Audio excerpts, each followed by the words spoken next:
What would you do if you found out you had a condition that meant you couldn't stop growing? It's like I woke up one day and was Godzilla.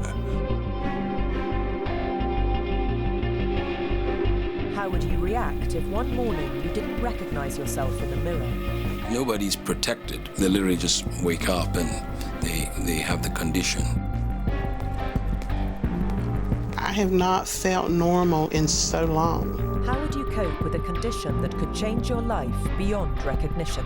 The world is just a very uncomfortable place for someone my size. How could something change someone so fast?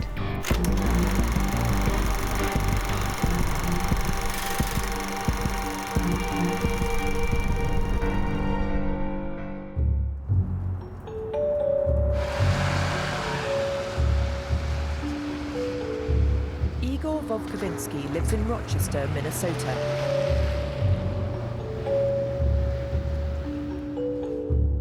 "27-year-old Igor suffers from acromegalic gigantism, and at 7 feet 8 inches, he towers over his mum, who he lives with. Making coffee for breakfast? Yeah, I'm making coffee for you. So when are you leaving? Symptoms of gigantism include rapid upward growth. Being tall makes the world very annoying. Every structure that I go into is too small, too short. I end up hitting my head on all the exit signs. The world is just a very uncomfortable place for someone my size. Igor was born in the Ukraine, and his size became a problem from a very early age. When Igor was born, he was growing too fast. At the age 4, 5, 6 months, he already was size of 1-year-old kid. Usually when kids are born, and if they are big size born, in my home country, actually people are happy. But when he was 6 months old and weighed 13 kilos, I thought it's a little too heavy, it's a little too big, and I went to see doctors, and the first time it was said to me that he has gigantism when he was 6 months old. Gigantism is caused by a tumor on the pituitary gland inside the brain. This tumor produces an excess of growth hormone, which is pumped into the body. If a person suffers the brain tumor before the end of puberty, then the condition is called acromegalic gigantism and results in the patient growing to massive heights, like Igor. But if a person develops the tumor post-puberty, then the condition is called acromegaly, and the patient grows outwards rather than upwards.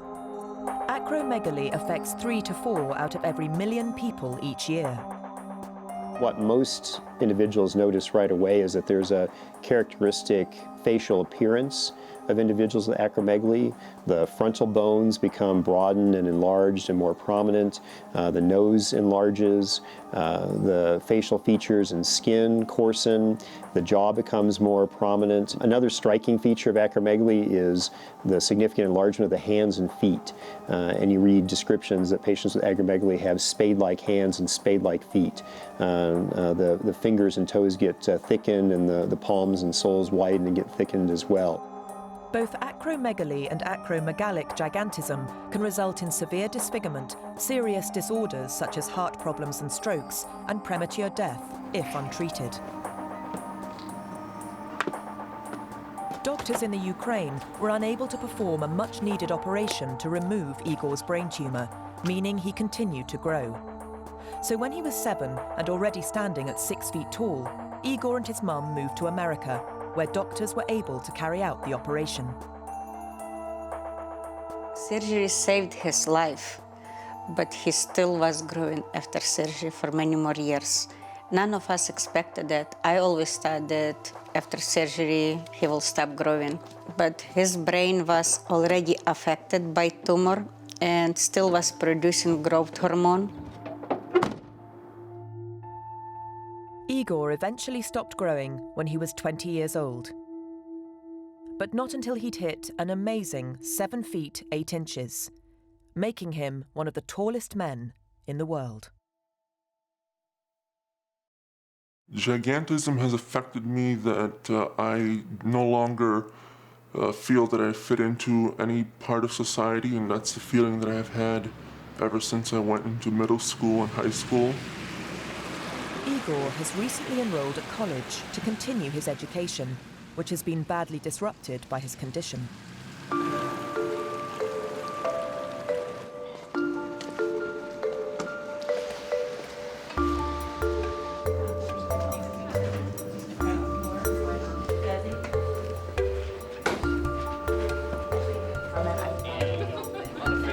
He's studying to become a lawyer and attends 5 classes a week.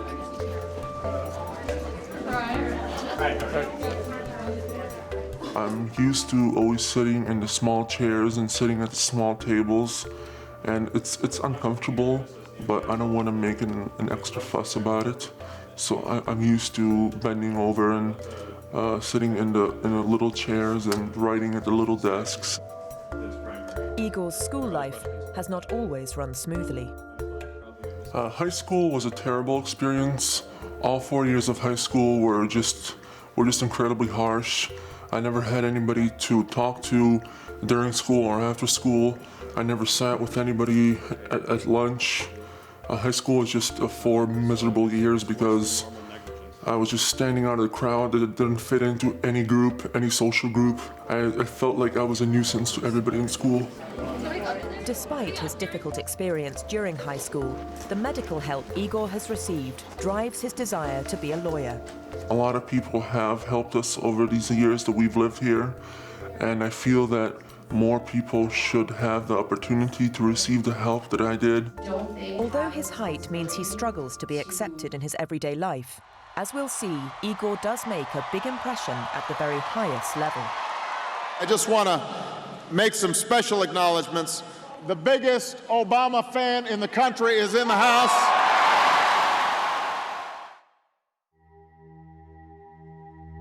Tanya Angus was a beautiful young girl. She loved horse riding, swimming, and dancing. When I was younger, I did a lot of just normal kid stuff, and I had a ball. I remember being little like it was yesterday. With good looks and an outgoing personality, Tanya was always popular. But as she got older, she started to notice unexpected changes in her body. My feet were getting bigger. I was outgrowing my mom's shirts. I knew something was wrong. And there was good reason for Tanya's unease, because within a few short years, her body had changed beyond recognition, and her life had turned upside down. This little girl that was so happy, so beautiful, had changed. At 18, Tanya was 5 feet 8 and 10.5 stone.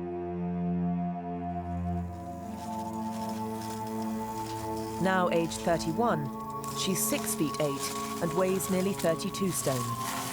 And she's still growing. It's like I woke up one day and was Godzilla, or, you know, Andre the Giant.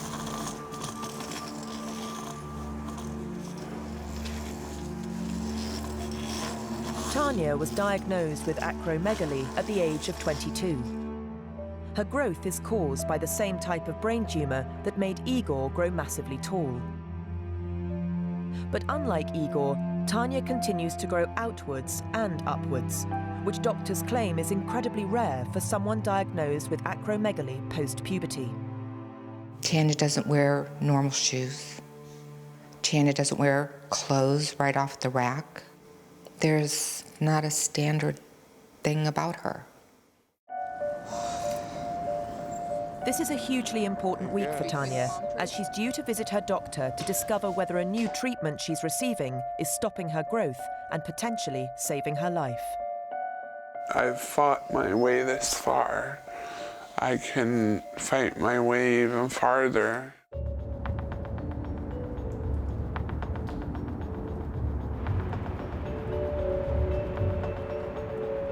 27-year-old Igor suffers from gigantism and stands at a massive 7 feet 8 inches. His height means that everyday things that other people take for granted become an issue for Igor, even his transport. We bought the car almost new off the lot, and then we had to drop it off for about a month at a local chop shop, and they had to drop the floors in my car, make them about 6 inches lower.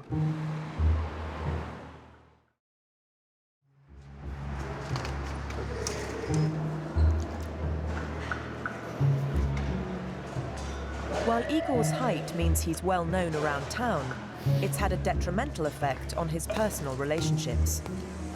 My social life has been affected drastically with my friends.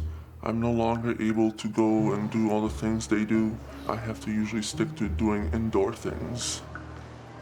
Hi, can I please get an original bacon cheeseburger combo? His social life is a really difficult issue for Igor. He never had many friends. Kids of his age, they cannot understand his problems, what he goes through, how painful for him, so he doesn't have many friends. Because of his size, Igor's limbs have to endure excessive weight, making them incredibly painful. His condition also means that his internal organs grow, putting his heart and lungs under pressure. Because of this, he has to take daily medication. Acromegaly has many symptoms. Growth hormone excess affects pretty much every organ system in the body adversely. Patients with acromegaly may develop enlargement of the heart and heart failure, and also hypertension.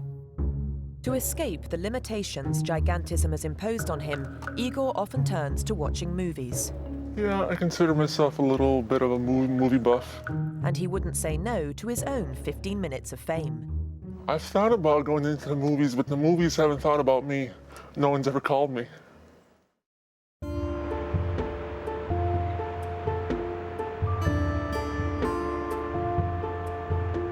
Tanya Angus grew up in Henderson, a suburb of Las Vegas. She considered herself a normal young woman. But gradually she started to notice her body changing, and by the age of 22, she'd been diagnosed with acromegaly. The usual reason people come to attention is because someone, either a significant other or friend, has noticed changes in their facial features, or the patient may have noticed increase in shoe size. You know, their shoes get tight, their rings get tight, they just don't fit anymore. The glove size changes, and their face features become coarse, and they just look different. Now 31, Tanya has to cope with symptoms such as the lowering of her voice, disfigurement of her face, and her continual growth.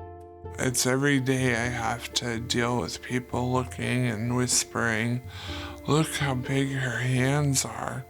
Look how big she is." It doesn't feel good. One of the symptoms of her condition is the continued growth of the hands and feet. As a result, Tanya's rings no longer fit her fingers.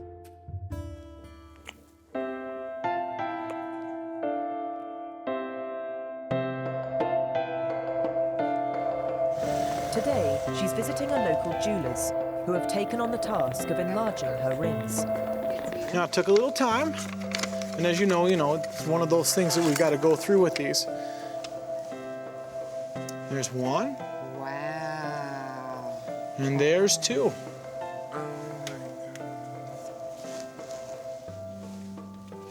It fits. Oh my gosh. Oh my gosh. How much They is... made this one for you. That one's a special one from us to you. Oh my gosh, you made this for me? That's right. Oh my gosh. You are the best. Oh, here, I'll come around for you. Okay. We just figured, you had a little rough bump there, so maybe this will remind you to keep shining, all right? Oh. Tanya's enlarged hands mean that her new rings are twice the size of her old ones. In the history of doing jewelry and sizing rings, which is about 18 years, I've never had to do one this large before. I've done professional athletes, including basketball players and wrestlers that don't have ring fingers that are this size. I do. You're so crazy. While something as simple as rings may be taken for granted by most, for Tanya, they signify so much. A girl does want to wear rings, even if she's not married. And I couldn't wear my rings, and nobody would make them that big. It makes me very happy to see Tanya wearing rings because so many people in the world address her as sir. And when she has her hands out and they actually see their girly rings, they know she's a girl. Well, today has given Tanya a massive boost. In less than a week, she'll be visiting her doctor for an appointment that could change her life forever. Oh my gosh. Whatever it takes, we are going to do. Robert Wadlow is known as the Giant of Illinois. Born in 1918, he suffered from gigantism, and at a mind-boggling 8 feet 11 inches, is the tallest man in history.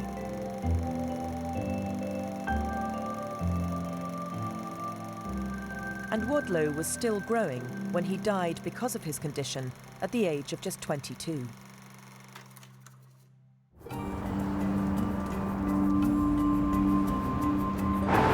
Like Robert Wadlow, Igor suffers from acromegalic gigantism and measures an incredible 7 feet 8 inches. Because of his height, Igor's house has had to be specially made to accommodate him. Well, this house was built specially for me. We had to special order all of our doors. They don't come standard like this, and all of our doors are 8 feet high so that I don't have to bend down when I walk in. And the rest of the house is custom too. We have cathedral ceilings so that I never have to worry about hitting my head. Igor spends a lot of his time playing computer games because they offer him a chance to escape the limitations of his height. I can do all these things that I'll never be able to do in real life. Flying, driving fast cars and motorcycles and snowboarding, all those things I can't possibly do in real life, I can do on the computers. Whilst being so tall comes with its problems, Igor's height has had its plus points. Being tall was a benefit a few times, and that was when I used to play basketball when I was in grade school. All my teammates liked the fact that I could get all the rebounds and shoot the basketball. And his size played an even more pivotal role in 2008 when he met the President of the United States. I wanted to meet Barack Obama even before he became president, but after he became president, he came to the Minneapolis Target Center, and I met him after waiting in line for about 4 hours and waiting in the crowd, and it was just a pleasure getting to shake his hand, and that was just one of my dreams come true.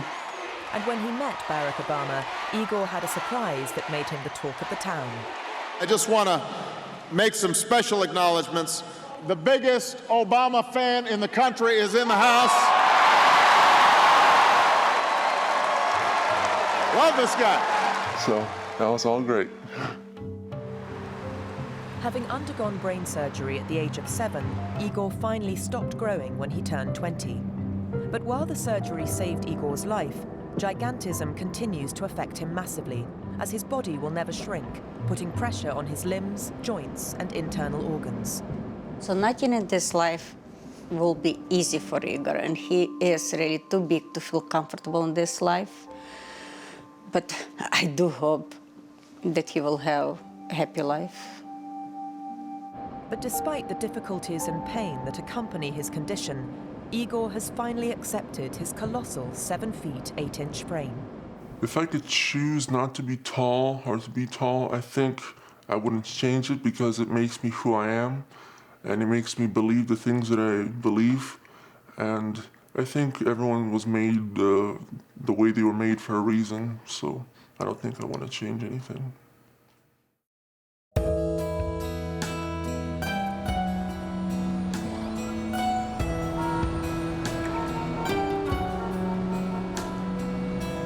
Having been diagnosed with acromegaly aged 22, Tanya Angus underwent a number of surgeries on her brain tumour, but they were unsuccessful and still she continues to grow. As a result, Tanya and her doctors have focused on trying to find a new drug regime that is capable of combating her growth hormone.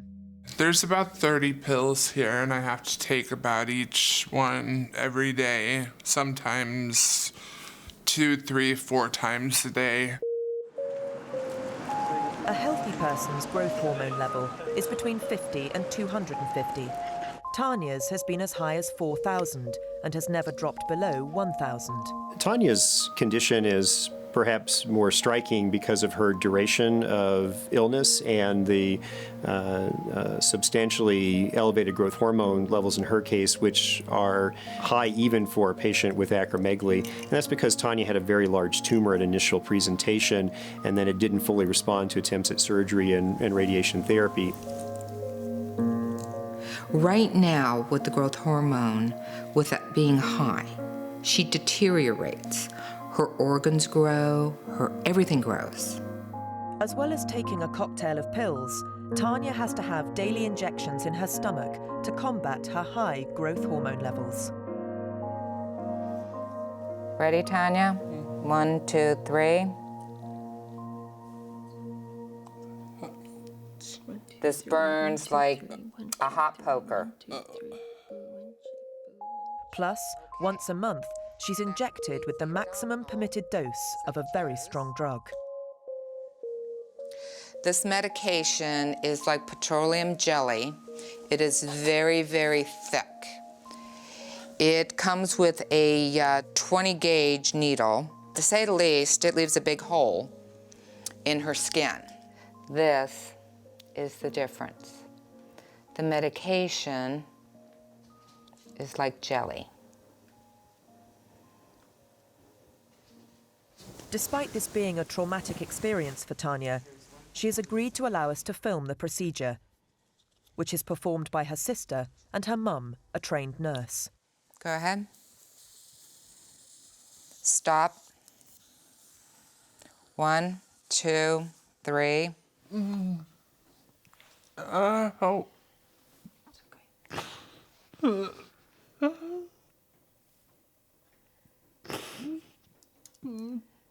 As you see, it's bending. Okay. Want me to hold your other hand? Okay, it's coming out.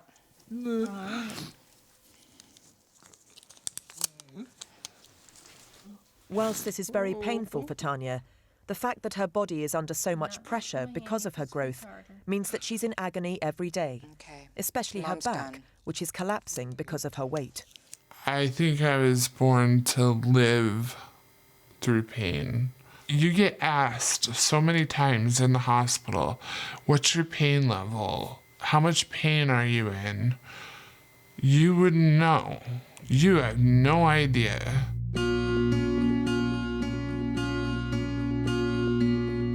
Tanya hopes that this drug regime will reduce her growth hormone and stop her growing. But even if that happens, her body will stay the same size. Unfortunately, most of Tanya's pathology is permanent. Many of the joint problems that Tanya experiences are permanent. Her vertical stature, what we call her acral growth or her growth in width, and her arthritis and osteoporosis and pathologies that limit her mobility are unlikely to improve.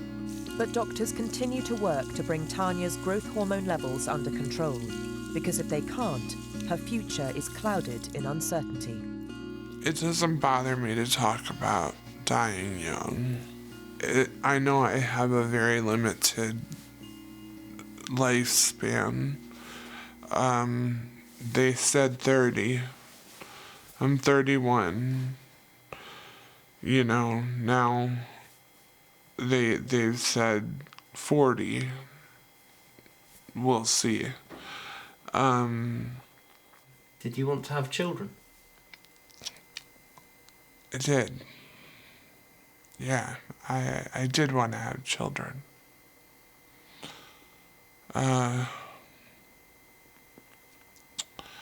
Unfortunately, I can't do that. I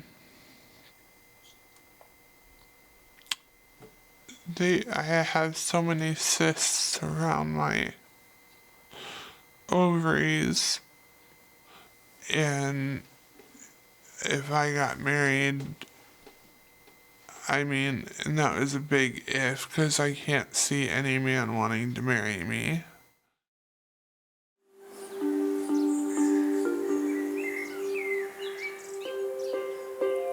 "52-year-old Mary White lives with her husband Ed in the small town of Coffee, Georgia. Mary was recently diagnosed with acromegaly. Mary's a classic case of acromegaly. She has pretty much all the issues, the changes in physical appearance, the problems with blood sugar control, diabetes. Mary suffers from the same condition as Igor and Tanya. But because she became ill after she'd been through puberty, meaning her growth plates were closed, Mary's growth is different. Instead of growing very tall, she has found that her face, hands and feet have grown. My jawline is growing. My teeth are separating. My bottom lip's growing. My nose, a little rounder. My tongue is growing. It's actually getting thicker. My voice is getting deeper. Having been diagnosed 2 months ago, Mary is scheduled to have the brain tumour that is causing her growth removed in 2 days' time.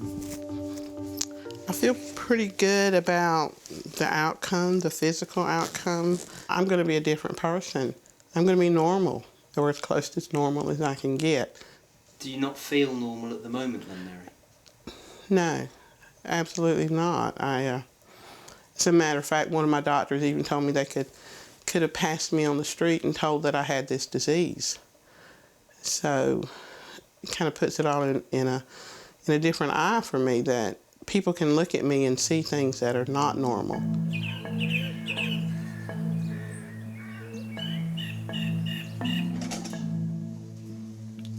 Mary and Ed will soon be making the 5-hour journey to a hospital in Atlanta. I'm scared. Of course, I am nervous. It's my wife that's having this surgery, and I plan on being with my wife for the rest of my life. This surgery could change a lot of things either way. So yes, I'm nervous. In 48 hours' time, Mary will undergo what she hopes will be life-changing surgery.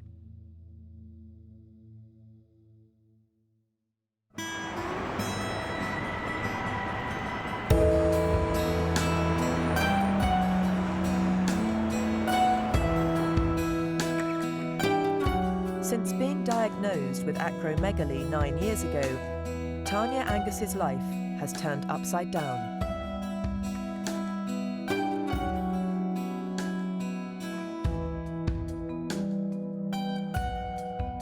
Today, Tanya's travelled into Las Vegas to pick up something that most people take for granted. With a sandal, and we would leave with a pair of shoes. for you here. Oh my gosh. Got a red Wow. Look at that. Before she became ill, Tanya wore a size 8 shoe.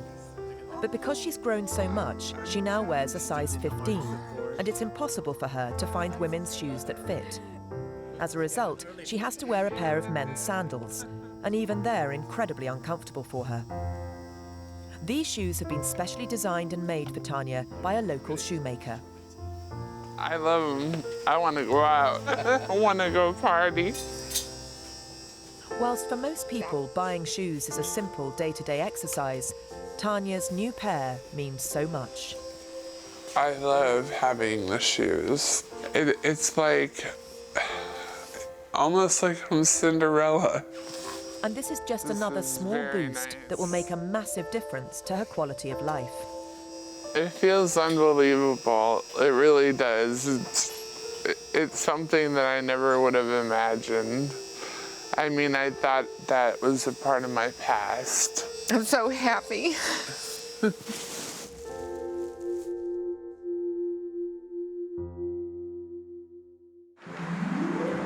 Later that day, Tanya and her mum are preparing to spend the afternoon being pampered as they have their nails done. I'm gonna try to... Got your phone? And for Tanya, it's important to do things that any 31-year-old woman would enjoy doing. All right, well. It's important because it makes me forget about my tumor, and it's no good sitting around the house just thinking about it.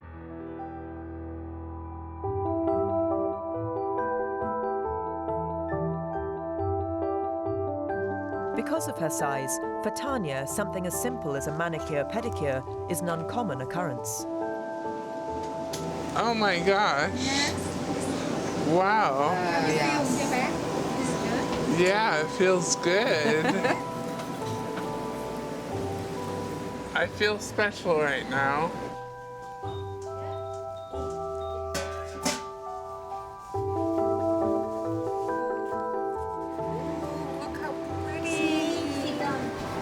Very pretty. You like them, I do. The kind of attention that Tanya has received today helps her forget about her medical problems, at least for a while. The size part, you never can drop, even when you're having a good day. But it takes the medical part away. You know, I'm not seeing any doctors today. I'm not dealing with the injections. You know, it's just a laugh and have fun day. Forgetting all about her medical problems is great news, but in 2 days' time, Tanya will be visiting her doctor, where she's hoping for even better news about the fight against her continuing growth. This disease could kill Tanya.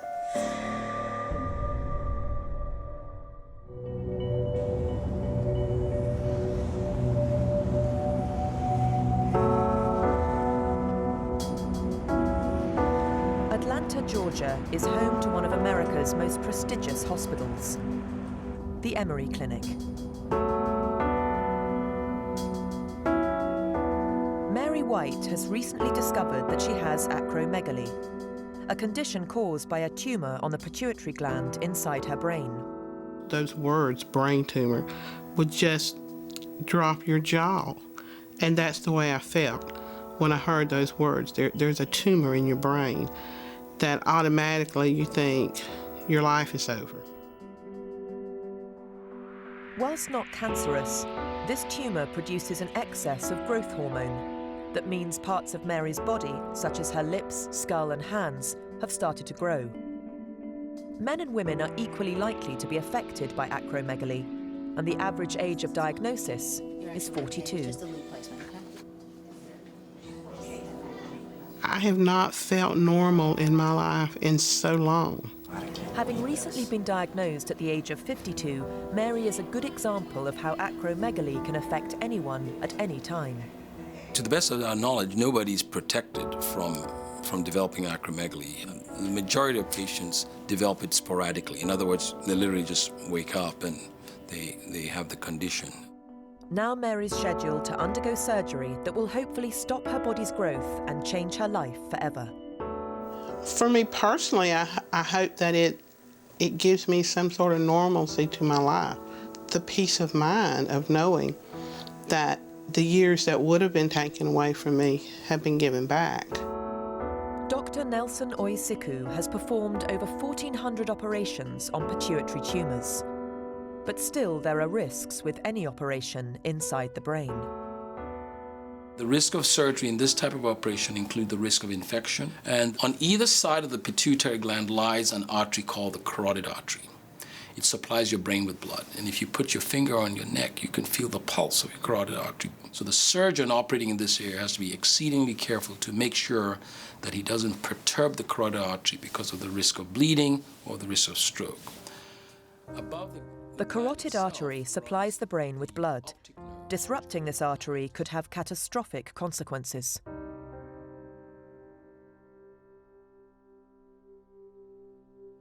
Later that evening, Mary is spending her last night before the operation with her husband Ed. Having heard how delicate the procedure is, she's fully aware of the risks. And I still worry about the things that could go wrong. Anytime you're inside somebody's head and messing around with their brain, a lot of things could go wrong. So it's only natural to worry about that. But I'm not going to let it stop me from doing what I know I need to do. In a few short hours, Mary will undergo the operation that she and Ed hope will mark the beginning of a new life.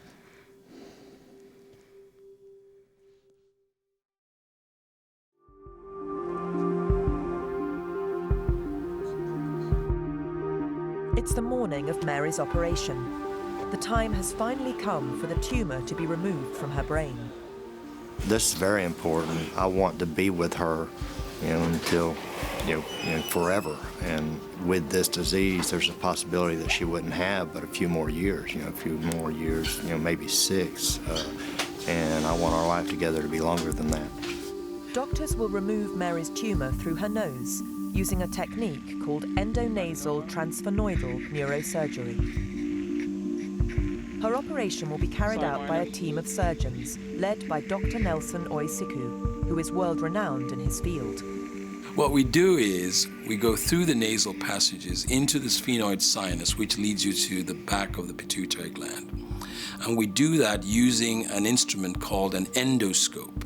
And an endoscope is a tube that's about that long that has light going through it, and a lens that obviously allows you to see the field that you're working in. As Mary's wheeled into surgery, her emotions are running high.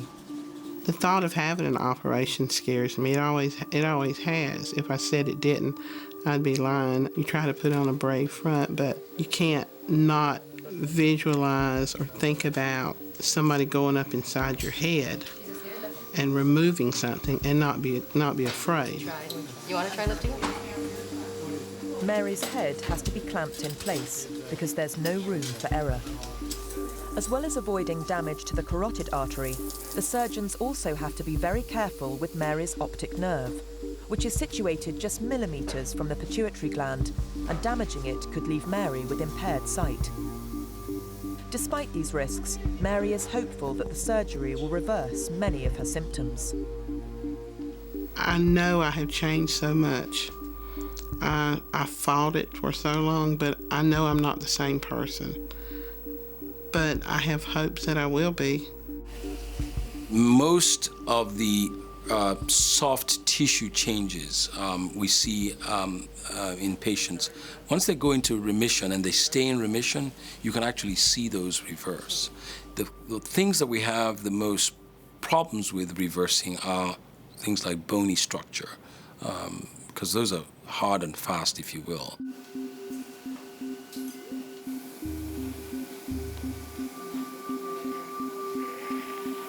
Two hours in, and the doctors have located the tumor. It's now a matter of cutting the growth away without leaving any damage. One slip could cause catastrophic results. Cotton ball, please. Second specimen, permanent adenoma.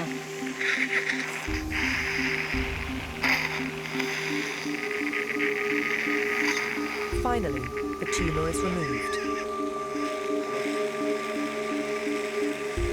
With Dr. Oisiku taking extra care to avoid the carotid artery and optic nerve. That's an growth hormone adenoma. See how white it looks? Very. Yeah, very white. The tumor measures about 1 centimeter across. Ironic that something so small can loom so large in someone's life.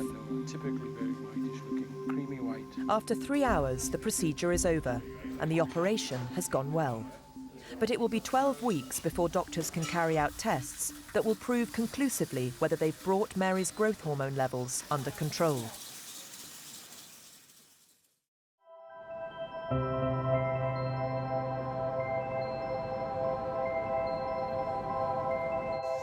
Hi there, Miss White.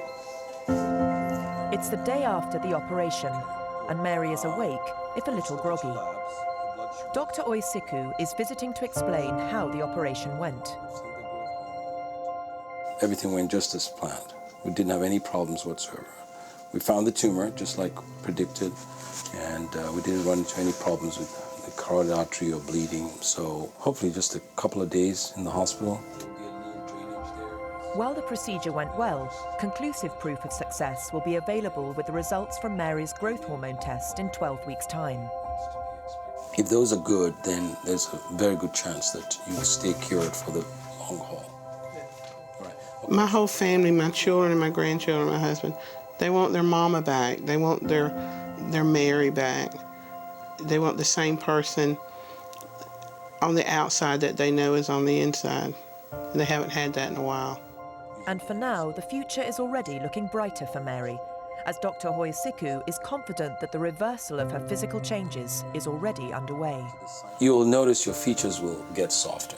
Actually, I can also see already that they're getting softer. It's hard to tell for someone who's not used to seeing it, but once you've seen the changes in acromegaly, it's not too difficult to even discern very subtle changes at a very early stage. I have nothing to do but smile and look forward to the future. I know things are going to be better. I know they are.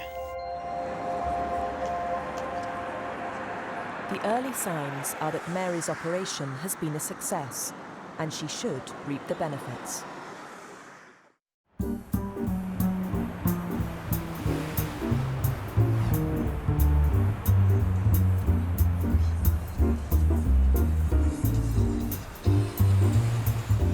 Years ago, Tanya Angus underwent exactly the same operation that Mary has just had. But unfortunately, doctors were unable to remove all of her tumour, meaning she continues to grow. Tonight, Tanya's putting her medical worries behind her and hitting the highlight of her hometown, the casino.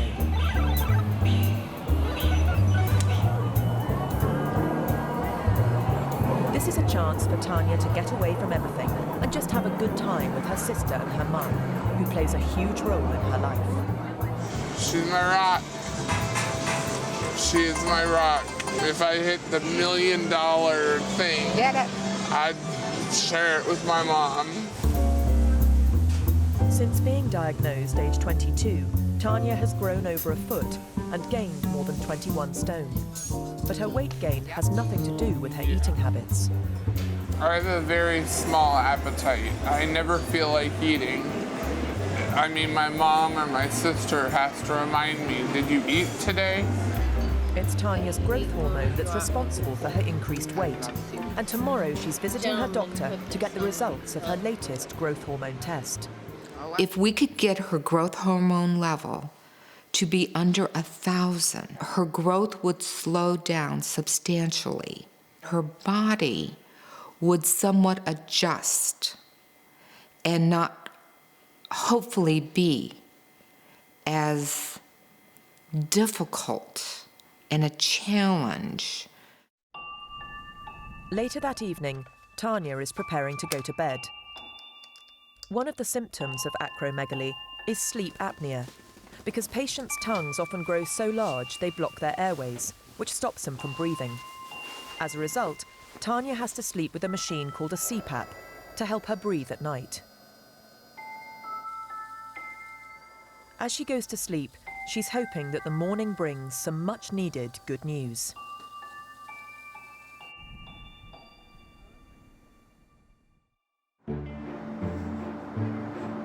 The following day, Tanya's meeting Dr. Michael Jacoby to discover if her drug regime is slowing her growth. There's a lot resting on the consultation. This disease could kill Tanya.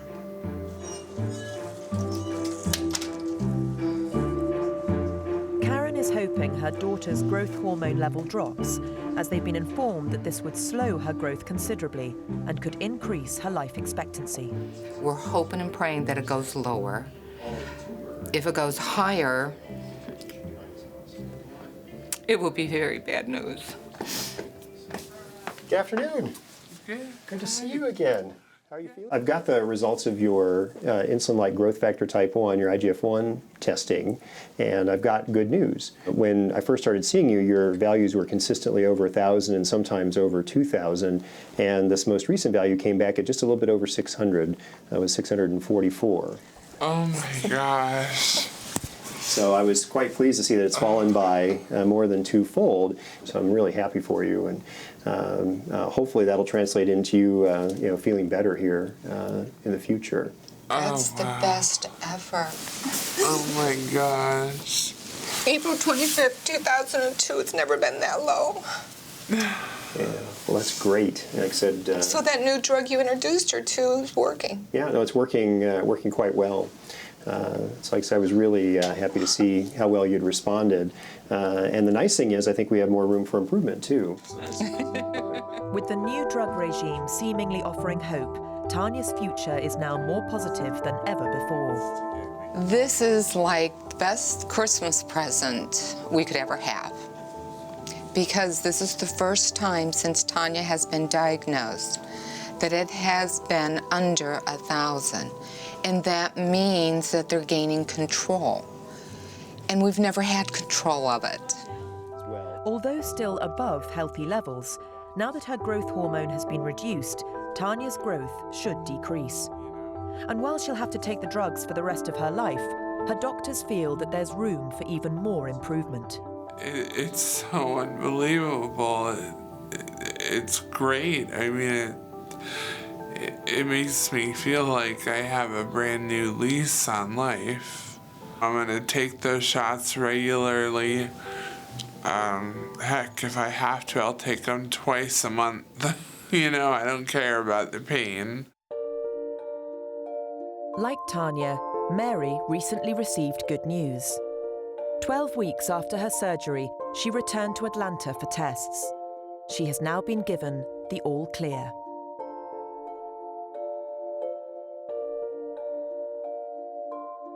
Igor continues to follow his dream of becoming a lawyer. Although his growth is under control, he has to take medication every day and is still learning to live with the limitations of his 7 feet, 8-inch frame.